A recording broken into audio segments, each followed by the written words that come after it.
तो मैंने भी क्या बताया था थिन और थिक फिलामेंट के बारे में। What is thin filament and thick filament. Thin filament और थिक फिलामेंट को याद करने की ट्रिक क्या थी, तो इसे याद रखो। जो थिन व्यक्ति रहता है और वो थिक व्यक्ति रहता है, एक मोटा व्यक्ति और एक पतला व्यक्ति है, ठीक है। तो जो पतला व्यक्ति है, दोनों में से मूवमेंट करने का बोलेंगे तो कौन मूव करेगा? मोटा व्यक्ति तो हिल नहीं सकता, मोटा है वो। पतला व्यक्ति मूवमेंट करेगा। So there will be sliding of thin filament over the thick filament. कौन स्लाइड करेगा? Thin filament. जो पतला है उसका मूवमेंट होगा, मोटा व्यक्ति का मूवमेंट नहीं होगा, पतले व्यक्ति का मूवमेंट होगा। तो there is sliding of thin filament over the thick filament, ये एक अपने आप में क्वेश्चन है। तो thin filament over the thick filament ऐसे याद रखना। फिर अब आते हैं अपन mechanism of muscle contraction. Muscle contract कैसे करती है, सबसे पहले उसके बारे में पता होना चाहिए दो बेसिक चीज़ें। पहले तो मोटर यूनिट क्या होती है। मोटर यूनिट क्या होती है? एक मसल फाइबर होता है। मसल फाइबर, जिसको नहीं पता है, पता होना चाहिए मसल फाइबर क्या होता है। ऐसे याद रखो, एक मसल का फाइबर है, उसके साथ एक न्यूरॉन अटैच है। एक्चुअली न्यूरॉन ऐसे अटैच नहीं होता है, न्यूरॉन ऐसे अटैच होता है। ये रहा मसल फाइबर और ये रहा एक न्यूरॉन। न्यूरॉन ऐसे ही बनाते हैं, ये वाला पार्ट इसका साइटोन, ये वाला पार्ट इसका डेंड्राइट्स, ठीक है, जो इससे निकल रहे हैं। छोटी एक्सट्रीमिटीज़ होती है डेंड्राइट्स, और सबसे बड़ी एक्सट्रीमिटीज़ उसको अपन बोलते हैं एक्सॉन। एक्सॉन के कुछ टर्मिनल होते हैं, एक्सॉन के कुछ बल्ब होते हैं। बल्ब में होता है साइनेप्टिक वेसाइकल्स, और साइनेप्टिक वेसाइकल्स में होता है न्यूरो जिसको अपन बोलते हैं। जनरली कौन सा न्यूरो की बात की जाती है, तो एसिटाइल कोलिन की बात होती है। मसल फाइबर अगर है अपने पास में, so this is the muscle fibre. Muscle fibre की जो प्लाज्मा मेम्ब्रेन है उसको बोलते हैं सार्कोलेमा। क्या बोलते हैं? Sarcolemma. So it is called as sarcolemma. इसके अंदर का जो साइटोप्लाज्म है उसको अपन बोलते हैं सार्कोप्लाज्म। तो एक नॉर्मल सेल से कैसे अलग है? नॉर्मल सेल की प्लाज्मा मेम्ब्रेन को अपन बोलते हैं क्या बोलते हैं? प्लाज्मा मेम्ब्रेन बोलते हैं। जबकि मसल फाइबर की प्लाज्मा मेम्ब्रेन को अपन सार्कोलेमा बोलते हैं। नॉर्मल सेल के साइटोप्लाज्म को साइटोप्लाज्म बोलते हैं, मसल फाइबर के साइटोप्लाज्म को सार्कोप्लाज्म बोलते हैं। नॉर्मल सेल के एंडोप्लाज्मिक रेटिकुलम को ऐसा ही दिखता है, एंडोप्लाज्मिक रेटिकुलम को एंडोप्लाज्मिक रेटिकुलम बोलते हैं। मसल फाइबर के एंडोप्लाज्मिक रेटिकुलम को सार्कोप्लाज्मिक रेटिकुलम बोलते हैं, ठीक है। फिर से चलते हैं उस पर। तो अपन बात कर रहे थे motor unit. Motor unit, unit मतलब होता है पूरी इकाई। एक इकाई किसे कहा जाता है? तो इसके अंदर आता है एक मसल फाइबर प्लस एक मोटर न्यूरॉन। क्या होता है एक्चुअली में? एक मोटर न्यूरॉन, अपन कभी भी कोई सा न्यूरोमस्कुलर जंक्शन में जाते हैं, उसके नाम से क्लियर है। न्यूरोमस्कुलर जंक्शन क्या होता है? एक न्यूरॉन और एक मसल के बीच का जंक्शन, उसको अपन बोलते हैं एक एनएमजे। न्यूरोमस्कुलर जंक्शन क्या होता है? एक मसल होती है और एक नर्व होती है। ये अपने पास में एक मसल फाइबर है, ये अपने पास में एक न्यूरॉन है। इन दोनों के बीच के जंक्शन को अपन बोलते हैं न्यूरोमस्कुलर जंक्शन, सीधी सी बात है। और इसको घुमा फिरा के अलग लैंग्वेज में बोलने के लिए मोटर एंड प्लेट बोल सकते हैं। मोटर एंड प्लेट थोड़ा सा टफ पड़ता है, लेकिन एक्चुअली ये न्यूरोमस्कुलर जंक्शन ही होता है। मोटर यूनिट क्या होता है? इन दोनों को कंपाइल करके इन दोनों को साथ में क्या मिल के बोलेंगे? This is the motor unit. Motor unit के अंदर कौन आएगा?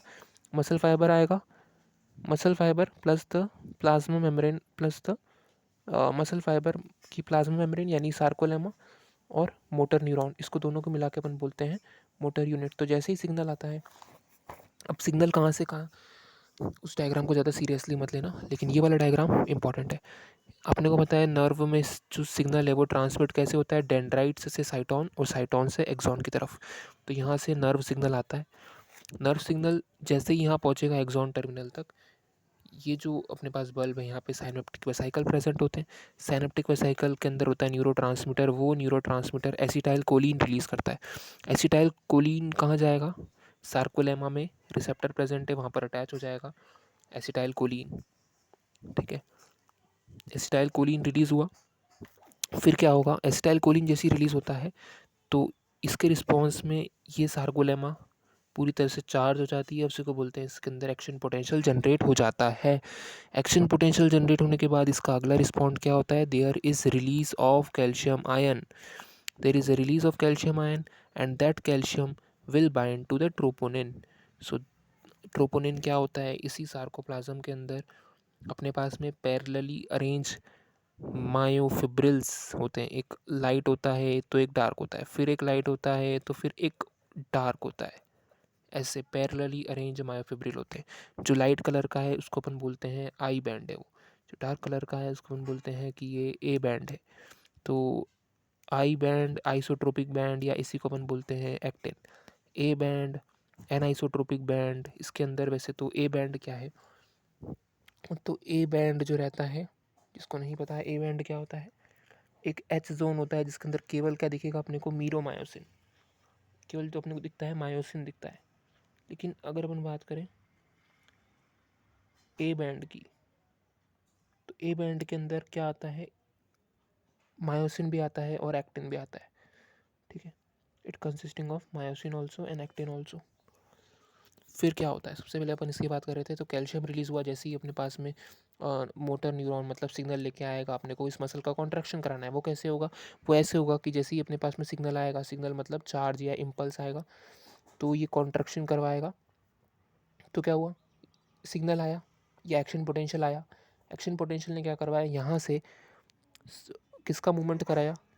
अपन अगर मोर क्लियरली अगर न्यूरॉन वाले चैप्टर का भी देखें, तो अपन बोलते हैं कि साइनेप्टिक वेसाइकल के अंदर, साइनेप्टिक वेसाइकल का मूवमेंट होता है, उसके अंदर जो न्यूरोट्रांसमीटर है उनका मूवमेंट होता है पेरीफेरी की तरफ, और वो जो साइनेप्टिक वेसाइकल है वो इस तरह से खुल जाते हैं और उनके अंदर का न्यूरोट्रांसमीटर रिलीज हो जाता है साइनेप्टिक वेसाइकल के, साइनेप्टिक जो फ्लूइड प्रेजेंट होता है ना दो साइनेप्स के बीच में, वहाँ पे रिलीज हो जाता है।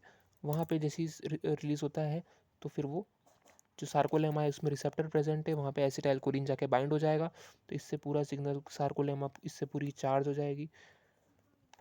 और इसके रिस्पॉन्स में क्या होगा, कैल्शियम आयन रिलीज होंगे सार्कोप्लाज्मिक रेटिकुलम में। तो यहाँ पे सार्कोप्लाज्मिक रेटिकुलम में यहाँ से कैल्शियम आयन रिलीज हो जाते हैं, और ये कैल्शियम किससे बाइंड करेंगे, ट्रोपोनिन मॉलिक्यूल से बाइंड करेंगे।